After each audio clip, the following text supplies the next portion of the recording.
From the creators of Medicare Made Simple, this is the Retirement Focus Academy with Kevin Geiger. In addition to Medicare, there are many pieces to the modern retirement puzzle. This show talks about those pieces of retirement and the tools used to help the retired and soon to be retired toward their lifetime goals. The Academy is on the air. This is the Retirement Focus Academy. Welcome to Retirement Focus Academy, powered by Geiger Investments. Kevin Geiger, of course, of Geiger Investments. You can always go to the website to find out more, retirementfocusacademy.com. Now, don't forget, retirementfocusacademy.com is a great resource for anyone that's nearing retirement or you're in retirement. You've got questions and concerns. The Academy has many different educational workshops covering all topics related to retirement. It is a great resource. It's a way for you to get more knowledge about retirement topics, and it's always free of charge to you. Again, that's retirementfocusacademy.com. If you have questions about anything pertaining to retirement, Social Security, Medicare, investing, taxes, healthcare, you name it, Kevin and the team are here to help. 843-790-9293 is the number, 843-790-9293. Kevin, today I think we've got a great topic on the program today, and that is things that you might not know about Social Security. Now, the fun thing was we were discussing me because I'm 61, and I turned 61 November of 2020, which means I turned 62 in November of 2021. This year, I'm eligible for Social Security. But then, because I'm born in 1959, my full Social Security retirement age is 66 and 10 months. And then we had to do the math and try to figure it out. It looks like it's September of 2025 is my full Social Security. It's complicated. I'm just trying to figure out when I'm eligible, and it's complicated. How are you? I'm doing good, and yeah, I always say anything to do with government is complicated. Before we were doing the RMDs, the required minimum distributions you had to take from your IRAs, it used to be 70 and a half, now it's 72, thank goodness, because everyone's going, what's my half birthday? When does this kick in exactly? Totally confusing, and the same thing goes with Social Security. A lot of confusing topics to go over, but we'll probably cover a lot of good stuff, I think, through this whole segment here and kind of hopefully clear up some confusion there might be within Social Security altogether. So I'm excited to go about it. Yeah, and let's talk about really one of the big challenges we've seen in the last, maybe decade. Social Security is under fire because there are more people retiring than there are babies being born and people entering the workforce and so forth and so on. It's putting a stress on the Social Security system. And if you think about it, Kevin, Social Security started in 1935 by Franklin Delano Roosevelt. 1935, okay? 65 is the full retirement age, and that was that way from 1935 to 1943. So the challenge, though, is life expectancy was 62. So they expected most people not even to live to their Social Security age. That is a huge difference in today's Social Security, wouldn't you say? Oh, absolutely. And on top of that, you've got people living longer. And so, what they're realizing is the ratio that they're expecting as far as the workers to people that are retired by 2035 is going to be 2.1 workers for everyone retired. So there's definitely a strain on the Social Security fund. I think they're going to be seeing a lot of changes in the near future. That could be increasing in paying into the Social Security system, and as well as the limits that there are as far as how high of an income you have to limit how much you're paying into Social Security. So I think there's going to be a lot of changes in the near future, but as far as the Social Security as it stands right now, there's a lot of quirks and things that we need to kind of figure out, and hopefully we can help people kind of, get the gist of this going forward, especially if they're just about to start drawing on it and, kind of the benefits that you can take advantage of. Yeah, and obviously since our very first day of working, we paid into Social Security. The problem is there's not a Kevin Geiger Social Security folder sitting there with my money in it, or Mark Elliott folder with my money in it, right? It's all, we're basically paying in for our parents and grandparents and so forth getting Social Security. It's not into all those paychecks that you paid into Social Security did not go into your own little folder. That is a challenge as well. And the nice thing is, because we know when you retire, taxes go down. Oh, wait, that was my grandparents' time. That is not our time. And Social Security, one of the crazy things, you said, hey, we're going to talk Social Security, so I do some research. Well, here's what I found out, Kevin. So give me the insight. 1983, the government decided, hey, and Ronald Reagan's president at the time, Social Security is going to be taxed up to 50%, depending on your income. Then 10 years later in 1993, they say, hey, Social Security can now be taxed up to 85%. Say it isn't so. Oh, it's so. And I think it's really important for people to understand how that works, right? So that's a really good question to kind of figure out. They go, well, how do they figure out what is considered income that qualifies for that to kind of tax your benefit? We'll go through this. And I think it's really good that people get the understanding of this. So if you're still working, whether you're working as a W-2 employee or you're self-employed, those types of income or wages, if you want to call it, it's going to count towards this number, which we'll go through the number here at the end. And then you got interest and dividends on your investments, taxable income, things like that you might be, getting. So if you got a lot of dividend stocks, things like that, those are items that are going to count against you as far as your Social Security is concerned. And on top of that, the last part is when you do retire, people have to understand that they're going to do a 2-year look back on your income. So just because, your income's been lower the last year you worked, they're going to look at this back, 2 years further back, and that might have been a really good year for you, and that can cause some tax issues. So let's talk about those tax brackets. So if you're an individual, meaning you're by yourself, you're not married, for example, if you're making $25,000 to $34,000, 50% of your Social Security benefit will be taxed. Anything over $34,000 is going to be 85% of your benefit will be taxed to your income bracket, right?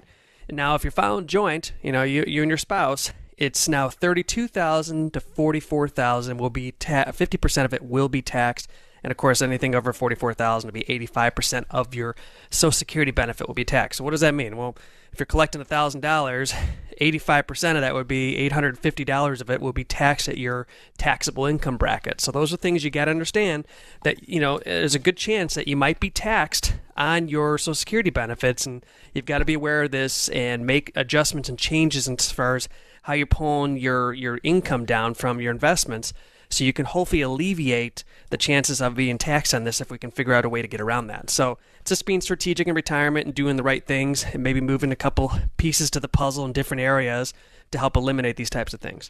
And the other part of that, Kevin, is this year, 2021, if you make more than $142,800, it doesn't matter if you make $1 million, $10 million, doesn't matter. That's where the taxes stop. So you're going to pay 85% up to that 142.8, I guess. I mean, it's kind of crazy how Social Security, and I guess it's just the rich win, basically, which is good for them. They've earned that, I think, in most situations. But that is a weird thing about Social Security, that it actually stops. It doesn't keep going up, or they don't keep taking 85% if you make $150,000, for example. It's up to that certain threshold. Yep, yeah, and that's the biggest part to the puzzle is trying to figure this out. If anyone that's looked at their Social Security statement, it's usually right in between all your numbers as far as age 62 and all these kind of things. And they have this little paragraph in there, and it talks about 2034, how there might be a reduction in benefits and things like that. Because the fact of the matter is the payments that are being paid into the system, only 79% of it's covering the program cost, meaning the money that's being paid out to retirees at 2034.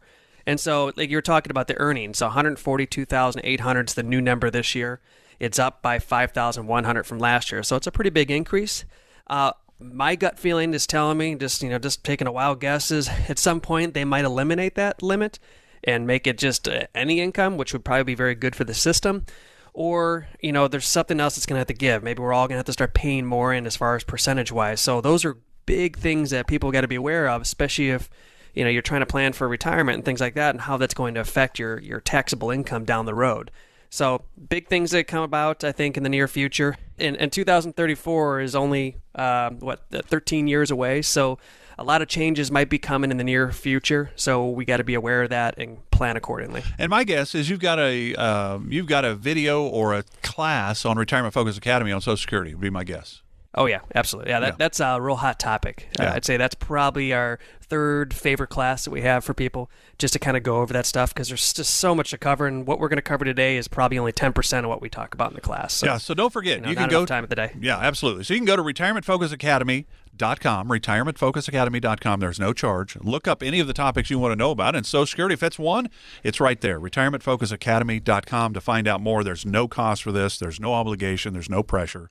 And if you want to call and ask questions, you can, 843-790-9293, 843-790-9293. Glad you're with us today for the Retirement Focus Academy program, powered by Geiger Investments. And Kevin Geiger, I'm Mark Elliott. We're talking Social Security today. And I think, it's pretty amazing that I'm 61. I can't believe I'm that old at this point, but that means this is the year that I actually turned 62 where I'm actually eligible for early Social Security. There's so many moving parts in Social Security. Do most people come in fully understand Social Security? I'm guessing not. No. And, there's still the misconception by some people that I see come in the office that think that full retirement is still 65. So, and sure, if you're born in 1942 or younger, 65 was the number. But, now that we're all obviously a younger, call it retirees coming into the retirement years, that's not the case. And if they haven't looked at their Social Security statement, I'm happy to go through these in detail. But that's one of the big things. And of course, people never understand how your credits are earned. So what do I mean by credits, right? So you got to be paying into the system, right, for a certain amount of years, but you have to earn credits to qualify for that stuff. Well, what people don't realize is, so for 2021, you must earn $1,470 to get one Social Security work credit. In order to get 4 for the whole year, you have to earn $5,880. So for a lot of people, that's probably no problem, especially if they're working full time. But maybe if you're doing just part-time little work and maybe you're making a lot of cash on the side and report some of the income, you better understand that if you want to get Social Security one day, you better make sure you're paying into the system so you can take advantage of the benefits down the road. So that's one area that people never even understood. When I said this to them, they're going, "Wow, what do you mean? There's a certain dollar amount?" I thought as long as I paid a little into it, that counted towards it. And then you got to understand as far as delaying, Social Security, people are like, well, I qualify, right? At 62, I can start drawing my Social Security, and every year I wait to age 70, it's going to go up at 8%. And that's a misconception, very big misconception. That 8% roll-up increase as far as your Social Security benefit doesn't start until your full retirement age. So if you're born in 1957, for example, your full retirement is 66 and 6 months. So that means you have to wait to that point in order for that 8% roll up to basically kick into that stuff. So there's a lot of things that people just don't understand. And the last one thing is, how does Social Security get raises? How do they get those income bumps each year? And I've seen in the past, maybe some don't get it. Some years are bigger. Well, it basically, the cost of living is calculated, or cost of living increase, which they call basically raises to your Social Security, is basically off of the Federal Consumer Price Index. So if you want to kind of get a gist as far as when you might see a Social Security increase, start following that. You can Google that online on a computer and kind of figure that stuff out, and that'll give you a gist as far as what you can expect going into the new year, especially into 2022, since we already know what this is this year. So good resources out there, good information that you need to understand, but I think these are the couple items that people just never really understood that I wanted to make sure I was covering. Yeah, and from 2010 through 2021, there were 3 years, 2010, 11, and 2016, there was zero cost of living adjustments. The biggest cost of living adjustments in that time frame was 2012, 3.6%. It was 2.8 in 2019, 1.6 in 2020. This year, it's a 1.3% bump, which will probably be taken care of by Part B Medicare raises. So you may not win anything in that. You think about it, though, Kevin, it is challenging when you start putting all this together because there are so many rules and they do change laws. So you obviously you have to stay up on top of all of those kind of things because things are always changing. It used to be married couples would do a file and suspend. Well, then you can't do that. Are there any things in there, any tricks that married couples can still do when it comes to Social Security? Yeah, so, one of the good ones is the 50% spousal benefit. I think that's a big one that's still to this day, as much as you feel a lot of people talk about this, they just don't hit home with that enough for people to understand that. So what do I mean by that? Well, maybe, your spouse was just working part-time, working a little bit, earned enough credits to qualify for Social Security, but maybe that benefit was small. And now you were maybe the breadwinner of the house, you worked real hard, made a good income, and you qualify for the maximum benefit from Social Security, and let's just, for simple numbers, let's say it was $3,000, a month, for example. Well, and maybe your spouse is only going to get, say, $700 a month. Your spouse can actually qualify to take half of what your benefit is as her own or his own benefit, meaning that instead of getting $700, they can get $1,500 a month on top of your $3,000, which is a total of $4,500 a month that you can get. So that's one of those benefits that people just don't realize that you can take advantage of, and you should. It's not going to hurt the other person's benefit by any means. But if you're not taking advantage of these things, you're just not, getting what you should be getting out of this thing. And on top of that, maybe you had a spouse that passed away, for example, and let's just say you were collecting the $1,500 or even $700 benefit. If your spouse passes away, do you still have the ability to take over his or her bigger benefit of that $3,000 as your own going forward? And I've seen this so often where I've had a widower come into the office, and sure enough, he or she was still collecting the smaller amount that they were given, not realizing that they could qualify to take that bigger Social Security benefit that was available out there. So make sure that you're taking advantage of those things. The Social Security has that in place so you can hopefully get a little higher income going forward in retirement and things like that. So those are kind of the spousal benefits, that pieces of the puzzle that you can kind of take advantage of that I think would be good for you. Yeah, so you think about it. When a spouse passes away, the lower of the two Social Securities goes away. The higher of the two Social Securities stays. But if we don't know and make that transition, then the government's not probably going to do it for us. That's what Kevin is talking about.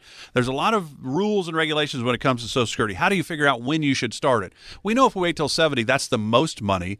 But that doesn't make sense for everybody to wait till 70. I mean, a lot of us started at 62. Some will wait till full retirement age. And then, of course, there's everywhere in between 62 and 70. Widows and widowers are eligible at the age of 60. There's just a lot of rules.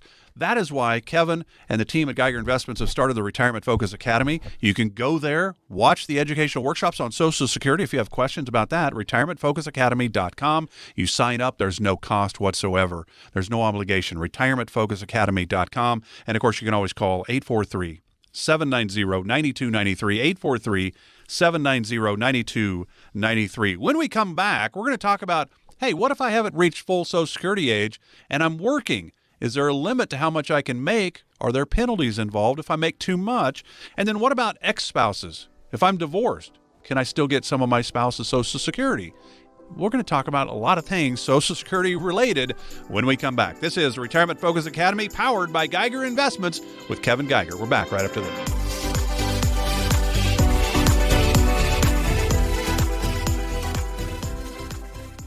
You know what you want to do in retirement, but do you know how to get there? Get the retirement planning information you need by joining Kevin Geiger of Geiger Investments for the Retirement Focus Academy. What's the best way for you to take Social Security? When can you sign up for Medicare, and what does it actually cover? What and is there a way to lower your tax bill? These and much more will be discussed. To enroll in an upcoming virtual Retirement Focus Academy course, visit retirementfocusacademy.com or call 843-790-9293. Plan today so you can do the things you've dreamt about doing in retirement. Sign up for the Retirement Focus Academy with Kevin Geiger of Geiger Investments at retirementfocusacademy.com or call 843-790-9293. Advisory services offered through Black Ridge Asset Management, LLC, a registered investment advisor. Securities offered through Peak Brokerage Services, LLC, member FINRA SIPC. Black Ridge Asset Management, LLC and Geiger Investments are separate and independent entities from Peak Brokerage Services, LLC. Our firm is not affiliated with the U.S. government. From the creators of Medicare Made Simple, this is the Retirement Focus Academy with Kevin Geiger. Welcome back to Retirement Focus Academy, powered by Geiger Investments. Kevin Geiger of Geiger Investments here every week on the program. We had his wife Lauren join us before as well. She'll join us in the future as well. I'm Mark Elliott. We're talking Social Security today. And don't forget the Retirement Focus Academy website, retirementfocusacademy.com. It's a great resource for anyone that's, nearing the age of 65 or even nearing the age of 62. If you're thinking about retiring, when and how to take Social Security, that's what we're talking about today. But there are educational workshops on Social Security on the website. There's no cost to go there. Sign up for these, retirementfocusacademy.com. Now, there's a lot of rules and regulations with Social Security. And we understand that. Social Security started in 1935. So 1935 to 1942, full Social Security retirement age, or the early, when you could take it was 65. Then they started adding all these, you could take it at 62. They did that for women in 1956. They did that for men starting in 1961. Then they decided, hey, we're going to tax Social Security. That started in 1983 up to 50%. Then they changed that to up to 85% in 1993. So there's a lot of moving parts here in Social Security. So 35 to 42, full retirement age, Social Security is 65. Then you go 43 to 1954, it's 66. Then they decided to get tricky. 66 in 2 months, 4 months, 6 months, 8 months, 10 months, that's 1955 to 1959. Now, everybody that's born in 1960 or later, your full retirement age is 67. And Kevin, all of that comes into play because we have to make the right decisions. And, one thing is that for me, for example, as I said, I've turned 62 in November of 2021. This year, I could actually start Social Security, but I'm working. Can I actually help my retirement dollar amount by starting Social Security and just kicking that into retirement without a penalty if I start it before full retirement age and I decide to keep working? That's a big deal. So people have to understand in 2021, the maximum earnings limit in order for you to get 100% of your income or your Social Security benefit is $18,960. Now, I'm pretty sure that majority of people probably are over that number if they're full-time, been working for 20, 30 years. So if you are over that number, you're only going to hurt yourself as far as your Social Security benefit. So if you started early, for example, so for every $2 you earn over that limit, you lose $1 of your benefit. So that's a big deal. If you're making $50,000 a year, you run the numbers on this thing, it's only going to cause a lot of issues. On top of that, you're kind of limiting your ability to have a bigger Social Security payment down the road. So if you're still working and you're over that limit, I would highly suggest you don't do that unless you absolutely need that income, but you better make sure that you're calculating that number to find out that you're still going to have a decent-sized benefit. Big deal. Something you should be looking into before you do that. And we know that a lot of folks go through divorces these days, and one of the things that a lot of people don't realize is you do have the ability to claim on your ex-spouse's Social Security, and a lot of times you have a contentious divorce, right, Kevin? So they think, you know what, I'm going to get back at my ex-spouse, and I'm going to take part of their Social Security. It has no effect on them. But we can do that, though, right? Claim on the ex-spouse's Social Security? Yep. There's a couple qualifications you got to understand. So if you got to be married at least 10 years and you have to be divorced for at least 2 years before drawing that benefit. So if you're 62 and older and you still have to be single, very, very important little pieces of the puzzle you got to understand, right? So, and what does that mean? Well, you can still draw up to 50% of their benefit, and if you're younger than your full retirement age, it's going to be less, just like if you were going to draw your Social Security early at 62. But you can draw on that thing, and here's the best part about the whole thing. Your ex-spouse will never know. So as much as you might dislike each other after your divorce, it's not going to affect their Social Security benefit. It's only going to help you, and they would obviously still never know that you even did that. So that's a big deal for people to understand as far as an ex-spouse's benefit. So if you are divorced past 10 years, again, it's been divorced for at least 2 years, and you're 62 or older, and you're still staying single, take advantage of that 50% benefit, especially if their benefit's higher. But understand, if you do get remarried, that benefit will fall off. So that's a big deal for people to understand if you do get remarried, if that's going to affect your retirement going forward. So good little piece of the puzzle that you could take advantage of. If you have more questions on it, give us a call because we're happy to go through this in detail because there's a lot more that goes with that, but those are kind of the pieces of the puzzle that'll help. Yeah, and that number, 843-790-9293, 843-790-9293. Again, no cost, no obligation for this. And you can always go watch the educational workshops, be a part of those, retirementfocusacademy.com, retirementfocusacademy.com. One of the big questions I think that everybody has getting into Social Security age is when do I start it? How do I start it? And if we're married, do we start it at different times? Because there's so many moving parts here. One of the challenges is, Kevin, if I started at 62, because I'm retired, which makes sense. If we already talked about if you work, there's limits on what you can do there. But Social Security can only be passed to a spouse, and that is the higher of the two survives. The higher of the two Social Security goes with the surviving spouse, right? The lower goes away. And if we're going to wait for Social Security because we want it to grow and grow and grow, the only place Social Security can go is go to the other spouse. If you want to leave money behind, maybe we should be using our own money early on, or maybe we should use the government's money and start Social Security. I mean, that's a big win, and how do we start it? Yep. And so that's a big piece of the puzzle that people have to understand. This is where the planning comes in. This is when you sit down with a financial advisor, for example, is focused strictly around retirement, like our office is, because these questions come up a lot. Well, there's better ways of going about things. If we can delay this. So let's say you are both retired and things like that. Maybe your spouse takes it because maybe your benefit's going to be a higher benefit if you wait for it. That's fine. You could do that.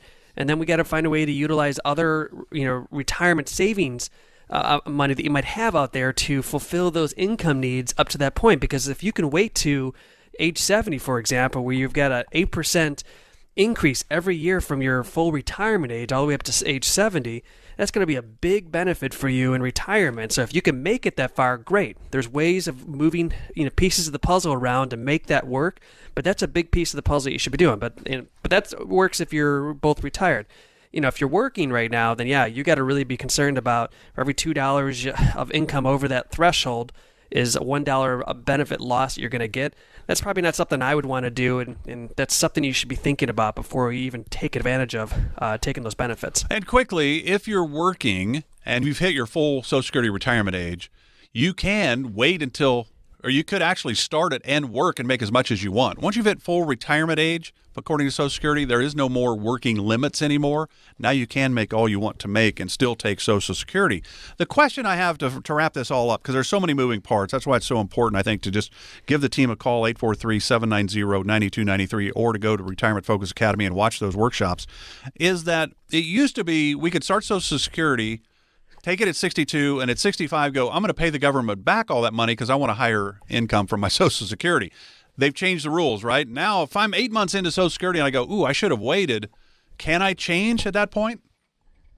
Yep. So if you start early, you have the first 12 months to go, oopsie, I don't want to do this anymore, and pay it back in, and then you would be back on your normal schedule. So if you waited to age 66 and 10 months, whatever your full retirement age, sure, it works out fine. You're going to get the maximum benefit. But maybe you have another situation where you're 62 and all of a sudden by full retirement age, you realize I don't want to draw this anymore, and I'd rather just wait because maybe you have some other money that came in. Well, that'll grow by 8% per year up to age 70. So you'll have a 32% increase from your current income you're drawing if you started, at age 62 or 64 and things like that. So there's ways of going about that where you're not locked into anything, and you could still have an increase to your income going forward. So there's a lot of moving parts to this thing, and a lot of ways of kind of maximizing your Social Security benefit for sure. And one final thing. We know a lot of retirees today, their only income is Social Security. That is going to be a very difficult thing to continue, I think, and survive the way you want to retire, I would think. Social Security is a big decision, isn't it? Oh yeah, it's a huge decision because this is going to be your part of your retirement income going forward. So if you're not making the right choices to maximize that benefit, you're only hurting yourself in the end. So planning is the biggest piece of the puzzle, and education is the second part of it. So there you go. Glad you're with us today. Social Security, a very big question, a lot of questions. Hey, Kevin, when should I start my Social Security? Hey, I'm married. Should my spouse and I start it at the same time, or should we stagger that? Remember, the surviving spouse keeps the higher of the two Social Securities. The lower Social Security just goes away. If you lose a spouse, one Social Security is going away, the lower. You might have a pension. Well, that could be part or all of that goes away with the spouse that passed away, depending on how that was set up. And then, hey, congratulations, you're married 50 years, but we're going to raise your taxes on you now because you got to file as a single person, not as a married person. A lot of moving parts here. That's why I think it's a great opportunity for you to learn more about all of these topics. Whatever's on your mind, Social Security is certainly there. RetirementFocusAcademy.com.